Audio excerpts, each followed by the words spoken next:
There we go. And I think we're live. Yeah, we're live. Oh man, this heat is really killing everything. Oh my God, tell me about it. I'm just like, Disgusting.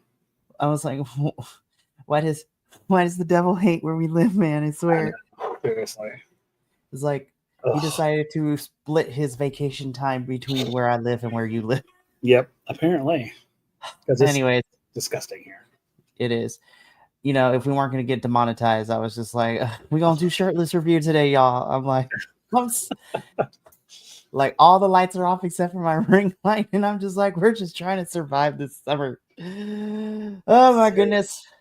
But that's a whole conversation we can have afterwards. But hello, all you BC WrestlePod nerds, and welcome to another NXTilosos review, your weekly NXT review show here at the BC WrestlePod Network.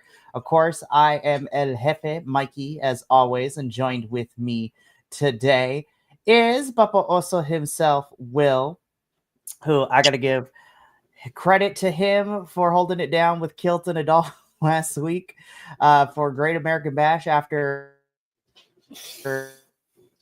you know, I forgot to put up the slide. I was so pissed when Adolfo told me, like, yeah, you forgot to put up the slides. I'm like, damn it. I knew I was forgetting something. I was so mad. I was like, it's all ready to go. It's in order. We're good to go. No. Oh, okay. Gosh, was okay. It felt like filler. It was fine. There was just a lot of wrestling before I left. But anyways, we're here to review the Tuesday, July 22nd edition of, NXT. We are building towards Heatwave, which is going to be coming up at the end of August. There are some big implications about certain titles and where we're going for certain things. And it is Wednesday at the time of this review. So if you have yet to see TNA Slammiversary, folks, well, be prepared to be spoiled because we kind of have to talk about things that happened at Slammiversary that was apparent on the show. We're gonna talk about these things because it is Wednesday and I still have feelings about certain things, but we'll get there when we get there. But if you are new to BC WrestlePod, however you found us, we appreciate you stopping by. Make sure to follow us, subscribe on YouTube, follow us on Twitch and Kick. But if full-length reviews is not your thing, you can follow us on all the social media platforms at BC WrestlePod, where you can take a look at all of our clips from our reviews that summarize our main points. You can also read our report cards and tell us why you think we were right or wrong, because I love interacting with folks on both spectrums of the side of the argument. Of course, we also have some merchandise at fourthwall.com where, it is still summer. Get yourself a tank top. Get yourself a hat, because we out here be looking like, Rock Lobster out here for some of us. Be like, also, regardless if you tan or not, please make sure to put on sunscreen this summer because there's a rise in people getting like melanoma and stuff like that out here. Skin cancer is not a joke, peoples.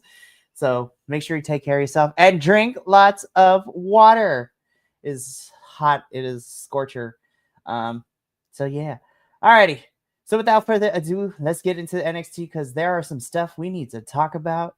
So let's first and foremost, I didn't include a picture, but I was just like, Booker T, I know we have our ups and downs with you, Booker T, but like just for future reference, it is Blake Monroe, not Monica Monroe. I was just like, I can't with you, Booker. I can't with you. You are doing too much, man. Doing too much.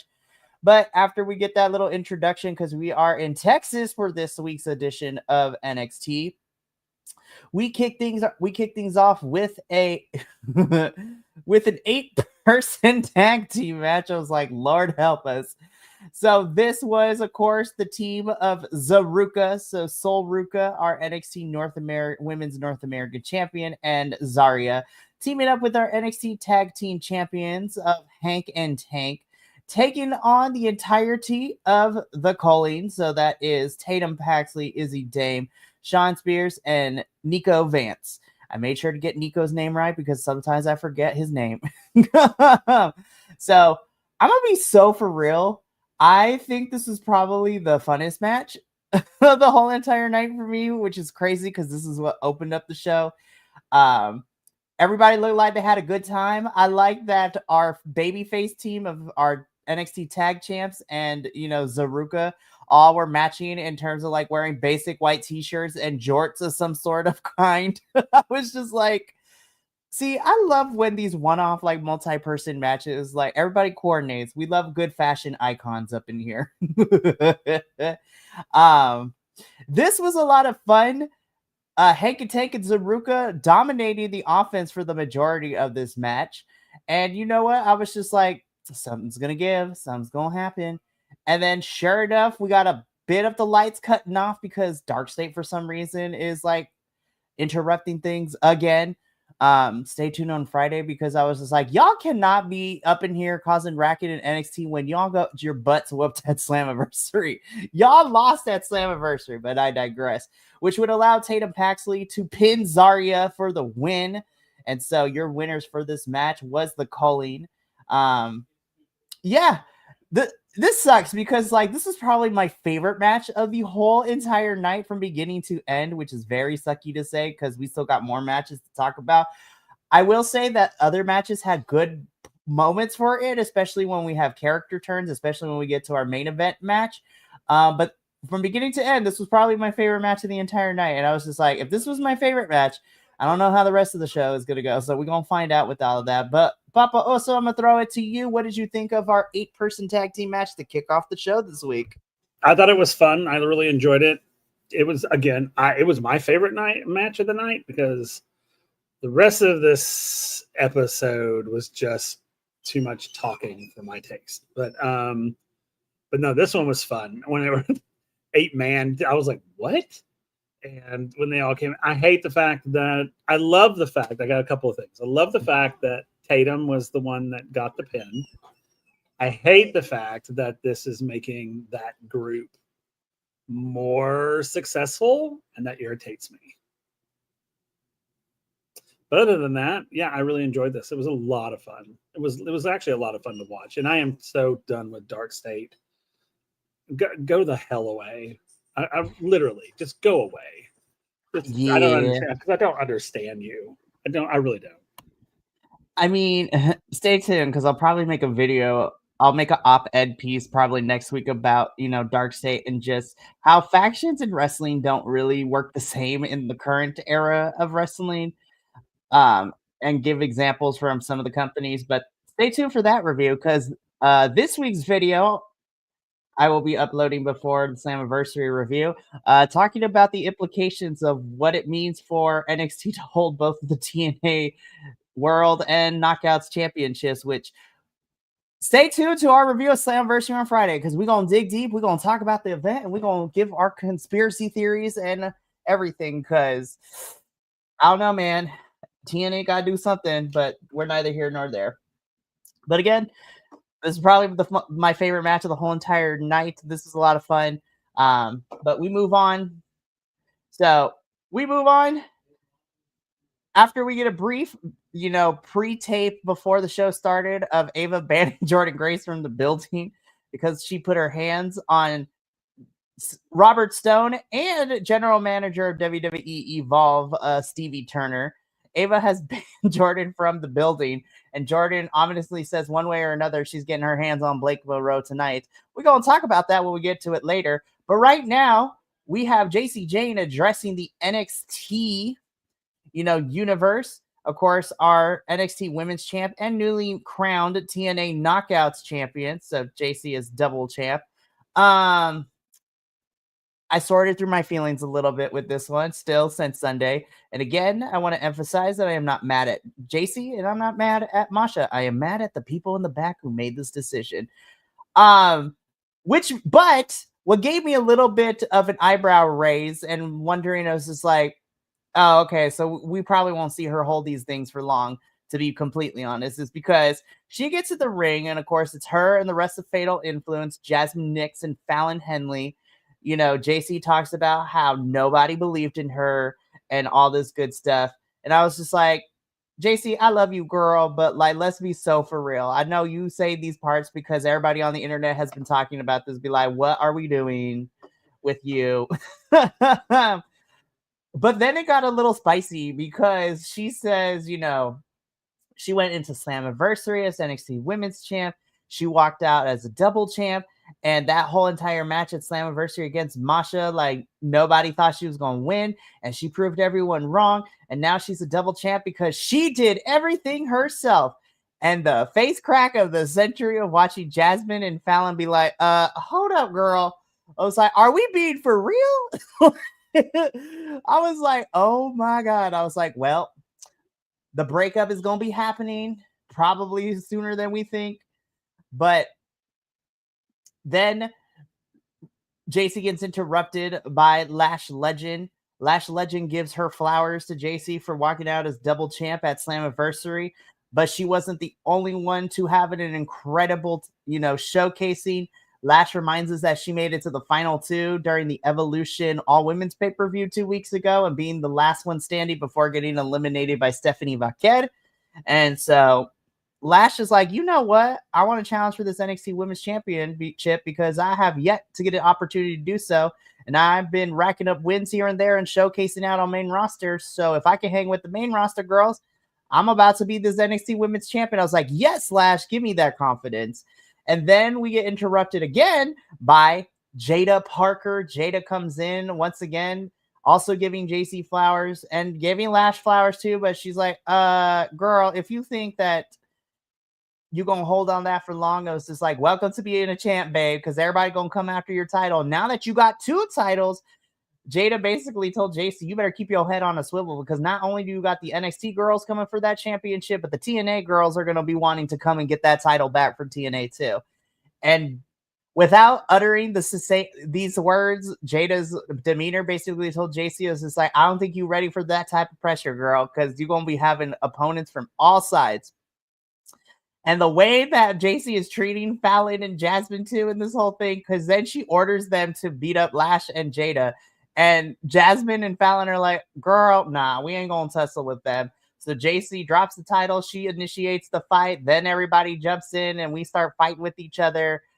Everybody gets thrown out the ring. And I'm just like, I was just like, oh, Icarus, you are flying too close to the sun. And this downfall, I love JC and I don't want nothing bad to happen to her, but this downfall and this ego trip is going to be juicy. I also apply this to when we get to Trick segment later in the evening too, because these NXT champions, both of them have a similar path of their egos are crazy. And I cannot wait. And hopefully this means TNA starts coming in and start taking these titles off of these people. Be like, no. So yeah, there was a lot in this segment. There's a lot of talking, but basically JC now has to keep her head on a swivel because not only is the NXT women's locker room coming for that title, but you definitely know that the Knockouts division in TNA is about to be plotting to come get that title back from her too. I was like, oh, Masha's not done with you. Have we not learned the rule of horror movies, JC? If you're going to take out the villain, you need to double tap that and make sure she stays down. You know Masha's coming back for revenge. I'm kind of here for it. Well, in a world in 2025, JC is also a TNA Knockouts champion. I was just like, never. I did not have that on my bingo card. But what did you think of this whole segment? I didn't either. Well, this segment kind of set up what the rest of the episode was going to be, which is just a lot of unnecessary jibber jabber. I thought this segment went on way too long. It could have been half the length, and still could have been shaved down a little bit. I love it, but I just, and I'm a little floored about JC Jane holding both of those titles right now. I mean, good for her. Good for you, girl. But I'm curious as to where they're going with this. Because I don't see a positive outcome for JC in this situation. And I don't know if they're just setting her up to be defeated, and which is fine. And if they do it right, it could, as you said, it could be super juicy.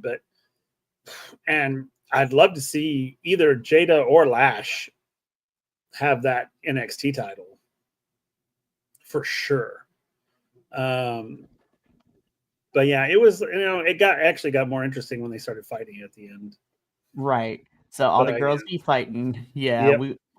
and later in the show, because I'm trying to remember if I got the slide for it, but later in the night, the girls were trying to figure out, okay, so we getting 2 women's matches next week.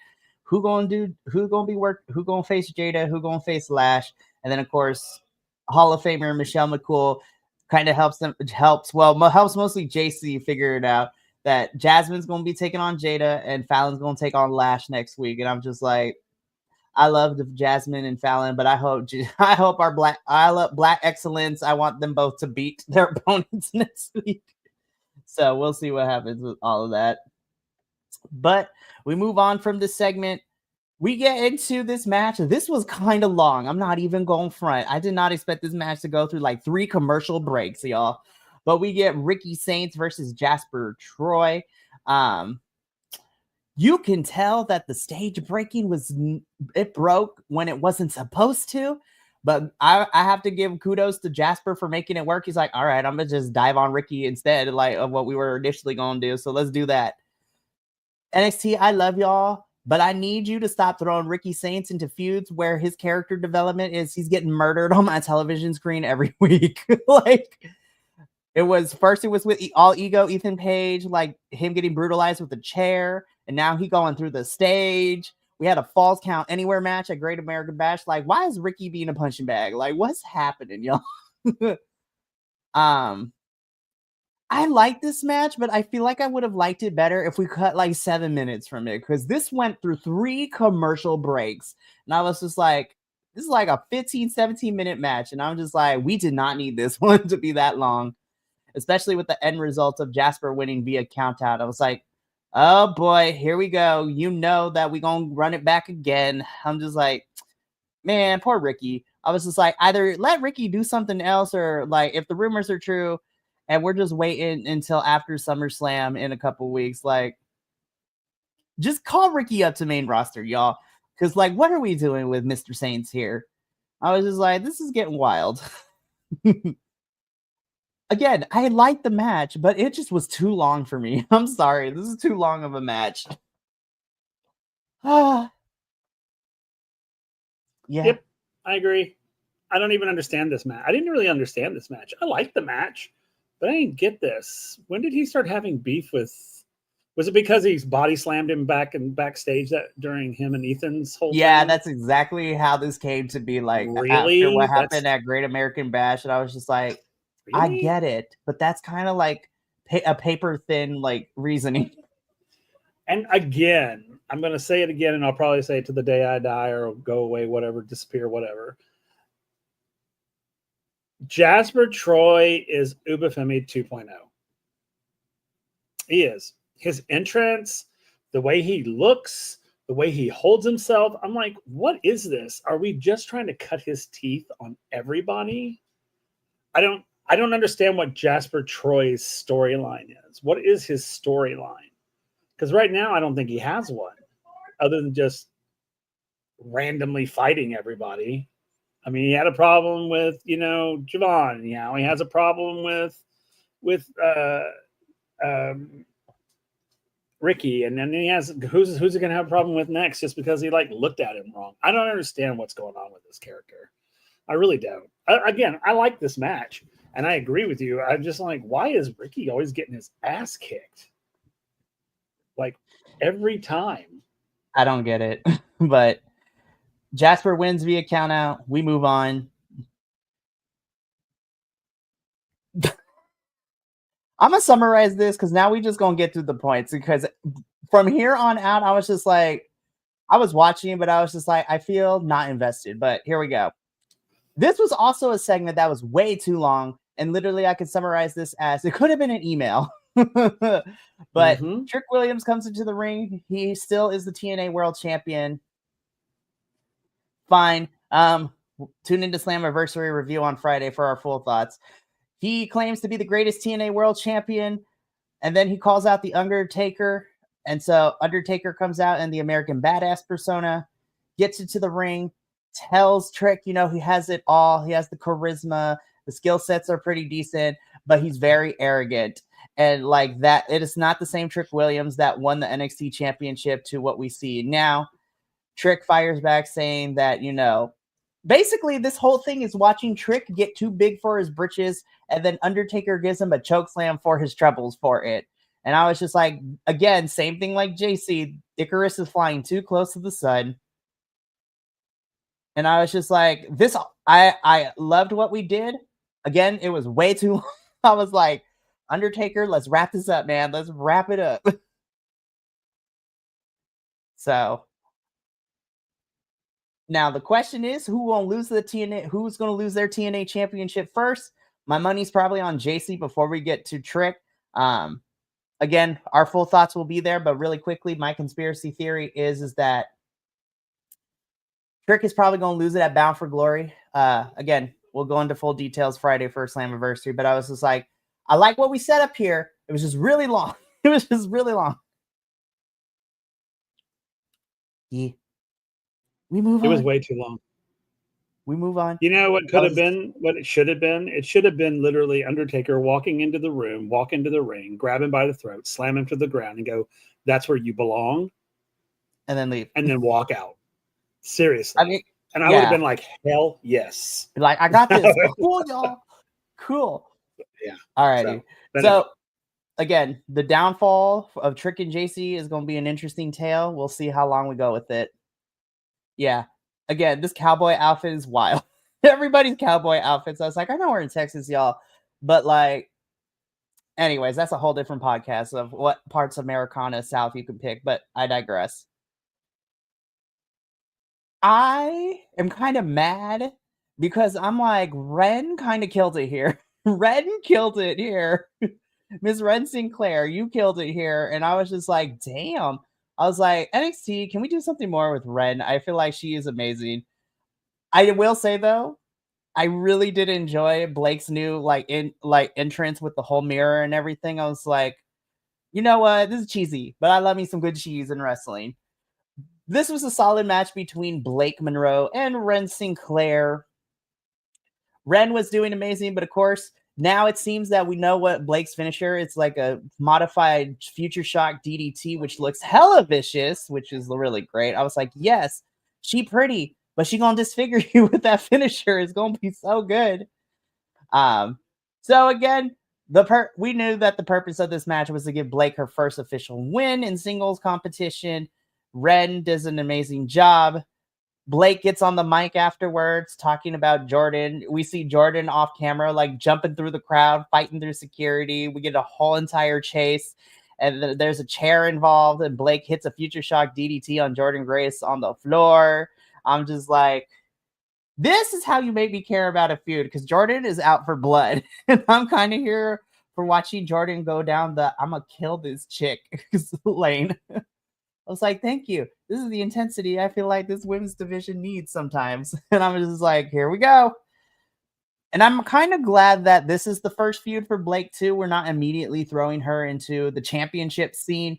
We'll probably get there at some point, but this is a nice feud to start Blake with before possibly throwing her in the championship scene. So match was great. Post-match stuff was awesome too. I was just like, this was a highlight for me too. I agree. I enjoyed this. I also agree with you about Ren. I think that she is really kind of showing her outstandability. I mean, she just looked good. And I knew what this match was all about too, and which is unfortunate because that it had to be against Ren, but but I did enjoy this match. It was probably my number 2 match of the night. And of course, anytime my girl Jordan is involved, I love it. So, yeah. Even though she got slammed into a chair, but that's okay. Yeah. So again, it's furthering the feud. We'll probably get something at Heatwave come August, but we'll see what happens. So we move on though. Again, this is a segment that could have been an email. I'm just like, this went on for way too long. All Ego Ethan Page is like, I don't want to be the North American champion. I was like, cool. I was just like, in fact, America's not that great. And I'm like, also cool, because I agree with you on that point, Ethan. America kind of sucks right now. And then he It's like, I'm gonna be the all North American / Canadian champion. I was like, all right, don't be pushing it. I was like, don't push it, Ethan. Then we start getting the national anthem. I was like, okay, let's wrap this up. So basically, this whole, again, we can just summarize this segment as Ethan is now at the all American / all Canadian NXT champion. And he's just like, Canada is better than America. And I'm just like, I was like, of course we're in Texas. There's, guys, I'm just saying this right now because this is something that we had to learn at some point. There's a difference between nationalism and patriotism. So when you chanting USA stuff, I was like, that is nationalism, not patriotism. But I digress. But thank God we get interrupted by the TNA of Director of Authority, Santino. I was like, I knew Santino was going to be here because he said on his anniversary he was going to. This was not how I imagined him being here, though. I thought he was going to talk about, hey, we need to figure out what we're going to do to get these TNA titles back. But no, Santino's like, Ethan, you suck. You don't represent the NXT North American Championship. So guess what? I'm going to fight you for this title next week. And I'm like, okay. So we are getting All Ego Ethan Page versus Santino next week for the NXT North American Championship. I was like, do I think Santino going to win? In my head, no. But you know what? Again, I put this out there and wrestling companies ain't going to do it. But imagine Santino wins this thing, takes it back to TNA, and we just start getting people crossing over to get these titles back. I was like, it breaks out where now we got to do a full TNA versus NXT show and, all sorts of stuff. But I digress. So I'm like, do I think Santino will win? No. Would it be amazing if he did? Yes. But this was a long segment, too. I was like, what are we doing? This is like 20 whole minutes of my life I'm never getting back. It could have been. And I have to say that I know, baby. This segment was stupid in the fact that he kept talking about freaking Canada and then talking about North America. And I'm like, Canada's North America, right? I mean, you know that, right? I mean, Canada. I was like, US, you are not Mexico, this stupid, Ethan. That's like North America. I'm like, whatever, man. I'm just like, what? Who let you do this? Whoever let you do this, they need to be fired. Whoever wrote this for you needs to be fired. I was like, what in the chat GPT was this? Like, exactly. I'm like, because let me tell you, no, ma'am. Did not speak well for the Canadian education system. I was like, y'all can't be doing this to the Canadian education system. I know that they'd be doing pretty good educating people out here in the world, but this was not a good example of it. No, it was not. I was just like, but we're getting this match next week. I'm excited. This should be fun. We get into our main event, which is the triple threat for the NXT Championship. Here's the thing. On paper, this could have been my favorite match of the night. Let me tell you why it wasn't. Because in the span of 14 minutes, which I believe was the length of this match, we spent the first 50% of this match watching a sped up version of the downfall of Briggs and Inamura within this match, because they try to be on the same page and then they accidentally, as I put it, air quotes, like breaking up pins and everything. And then once Briggs put Oba's hand for the rope break, Inamura's like, nah, we're far enough in. And he's like, nah, fuck it. Now it's everybody for himself. And I was like, from that point and for the remainder of the match, that's when this match got good. It's like, it's a triple threat. Like Mario Party, you check your friendship at the door, and it is every man for this title. I was so mad. I was like, had we not spent the first 50% of the match doing a sped up version of the breakdown between Inamura and Briggs, I would have been okay with it. Because poor Oba was mostly doing a lot of the line around in this part. I was like, you could have just had a number one contenders match between Inamura and Briggs. And then the following week, you could have had an NXT championship match.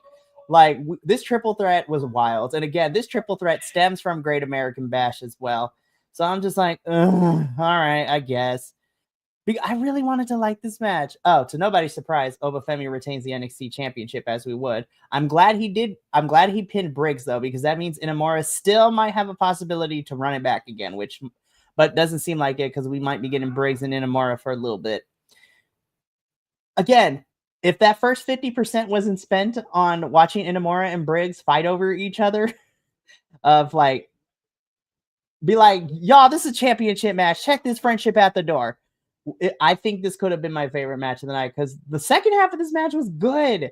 I just hated the first half of it with this weird storytelling and sped up version we had. Now, we're going to talk about what ended the show, though, because I'm like, please, Shawn Michaels, let this be the direction we're going in. But before we get there, Papa Oso, what did you think of this match? This match was absolutely worthless. It was unnecessary. I agree with you. They should have had a number one contenders match between these two, and whoever won goes against Oba next week. This was it did nothing for Obafemi. Absolutely nothing. He got nothing out of it except the win at the end. Mm-hmm. But that was not even because he earned that win. He got it because these two knuckleheads were going at each other. So I don't think Obafemi got anything out of this match, honestly. And no, it's like, again, filler. Yeah. Oh, yeah. And, if you wanted, I think there are better ways to not waste our time to show the breakdown of a tag team. I thought this was a waste of our time. I mean, in the grand scheme, it's like, what? And, and the funny thing about it is that one of the best parts of the whole thing happened at the very, very end after they had told Oba he won, is when Josh kicked Inamura into the steel stairs. Yeah. That was the best part of the match, showing that essentially kicking off the feud. And I was like, and that was in the background and you barely saw it. And I'm like, that should have been the focus of whatever the hell you were doing here. Obviously, this match was set up to show this breakup or to start this breakup or whatever. And I think you don't do that, and you don't use your champion to do that. Mm-hmm. Because it cheapens the champion. Because one, Oba was hardly even in this because we were so focused on the shenanigans between Inamura and Briggs that I completely forgot Oba was even in the damn match until he came in at the end. And absolutely. I'm just like, what? Yeah, this whole thing just sort of, it really irritated me. Yeah, like, God, this could have been so good. It could have been. And I was like, because I like all three of these people, all three of these individuals. But, again, Oba walks out. Now, we get into what closed out the show. So the whole show, we've been watching Javon taking notes, asking for advice from all different types of people of where to go next. I mean, Javon was victorious at Great American Bash against Jasper Troy, but he's trying to figure out what direction to go now. And then Undertaker walks in, and I was just like, look, Undertaker is a legend in the business, like been forever. I might not agree with some of the things he says in his personal life, but at the same time, though, I was just like, I always been ride or die Taker when it comes to giving advice to young wrestlers. So Taker here tells Javon, he asks him if he's figured out his next move. Javon's like, no, I haven't. And so then Undertaker gives Javon the advice that if I were you, I would continue to go after the biggest dog in the yard. So Javon just shakes his head. He's like, yeah, I think you're right. And I was like, please to God, let this be the build-up back to Oba and Javon, where the result is Javon finally taking the title after like a third try. This is the third time that Oba and Javon are about to be entering this feud. And I'm really hoping that this is where Javon takes the title, because I'm like, Oba has accomplished everything in NXT. He's beaten almost everybody on this roster. I am pushing the Javon agenda as NXT champion right now. So I'm hoping that's the largest dog in the junkyard analogy. I hope that Oba is what Undertaker's referring to Javon, because I'm like, Javon, don't pick anybody else but Oba. Like, set this up where you are at Heatwave and take that title at Heatwave. So, your fingers crossed. We got weeks until Heatwave, so we'll see what happens with all of that. But yeah, this was a bit of a shorter review because there was not a lot of things that went down on NXT this week. I was like, Okay, this was a setup episode. I was like, okay, I think I see where we're going for Heatwave. This is a lot of setup. There's a lot of promo heavy episodes, setting up feuds for the next couple of weeks. We got things going on. And then, now that since NXT and TNA are crossing over all the time, I have to wait until tomorrow evening for TNA to see what our TNA people have to say about the NXT kids grabbing these titles at Slammiversary. But hopefully next week's show will be a little bit more talking points, so we'll see about that. But before we go off for the evening, just to give you a quick update on what's to come for the remainder of the week, later tonight at 8 p.m. Pacific, 11 p.m. Eastern, Los Lobos de la Lucha are in the house to be reviewing CMLL, which is going to be a lot of fun to talk about. Tomorrow evening, 6 p.m. Pacific, 9 p.m. Eastern, I will be attempting to run my crazy crew through the Mystery Wrestling 17 review. There's a lot of things that happened. There was some drama. There was some pie throwing, cheeks being clapped. Yes, out of context, I know what that sounds like, but if you want more info, you gotta tune into the review tomorrow. Then on Friday, the one that I'm looking forward to the most because we all got lots of opinions and thoughts, the Six-Sided Scholars will be back to review TNA Slammiversary. So we're gonna be talking about the whole entire show. There was a lot of good moments and a lot of questions that I had by the end of the night. So we're going to hash all that out this Friday at 7:30 p.m. Pacific, 10:30 Eastern. And then we wrap up the week on Sunday at a special start time of 12 p.m. Pacific, 3 p.m. Eastern, as we get into our Dual Dynasty review. It's going to be an interesting one. We're going to talk about Raw and SmackDown really quickly. We're going to be joined by our friend to the channel, Nick. And then, of course, we're going to be spending some time making our predictions for SummerSlam. Oh my God, it's a 2-night SummerSlam next weekend. Holy shit, this is going to be crazy.